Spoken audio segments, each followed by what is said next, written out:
Good morning সবাইকে। আজকের ভিডিওটা আমি সকাল থেকে শুরু করছি। এখন বাজে ঘড়ির কাঁটায় 8টা। আজকে একটু উঠতে লেট হয়ে গেছে। অন্যান্য দিন 7টার মধ্যে উঠে যায়। যেদিনকার বাবির সকালে পড়া থাকে না সেদিনকার একটু দেরি করেই উঠে। ঘুম থেকে উঠে প্রত্যেক দিন আগে চলে আসি উঠানে একটু দাঁড়াতে। আমার না বেশ ভালো লাগে উঠানে দাঁড়িয়ে চারিদিকটা দেখতে। অল্প কিছু বাগানে গাছ লাগানো আছে, সেগুলোকে একটু দেখি, জল দিই। তারপরে উঠান ঝাড় দিয়ে চলে এসেছি ব্রাশ করে ঘরে বাবিকে ঘুম থেকে ডাক। বাবিকে না এখনও সেই ছোটোবেলার মতো আদর করেই ওকে তুলতে হয় ঘুম থেকে। যেদিন একটু চেঁচামেচি করে তুলবো, এবার সবসময় তো মানসিকতা ঠিক থাকে না, হয়তো রেগে গেলাম, এই দেরি হয়ে যাচ্ছে পড়তে যেতে, ওঠ ওঠ, তখন না ওর দেখি খিটখিট খিটখিট করে। মানে ঘুম থেকে ওঠার মেজাজটা ওর খিটখিটে থাকে। আর আমারও মনে হয় সারাদিনটা মন খারাপ লাগে, দিনের শুরুতে ওকে বকা দিয়ে তুললাম ঘুম থেকে।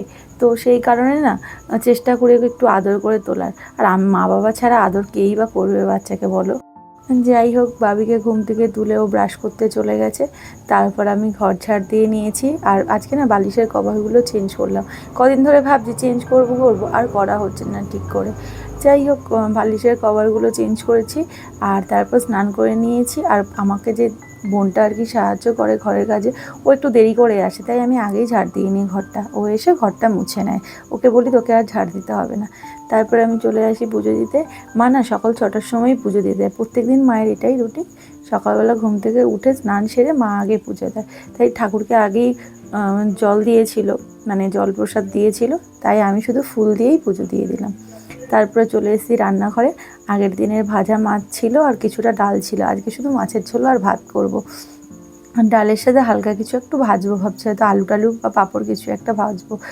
হতে হতে এই ফাঁকে ভাবলাম ফ্রিজে বোতলগুলো ভরে রেখে দিই। এখন গরমকাল তো, মাঝে মাঝে কাজের মাঝখানে মনে কি একটুখানি ঠান্ডা জল খেলে হয়তো প্রাণটা জুড়াবে।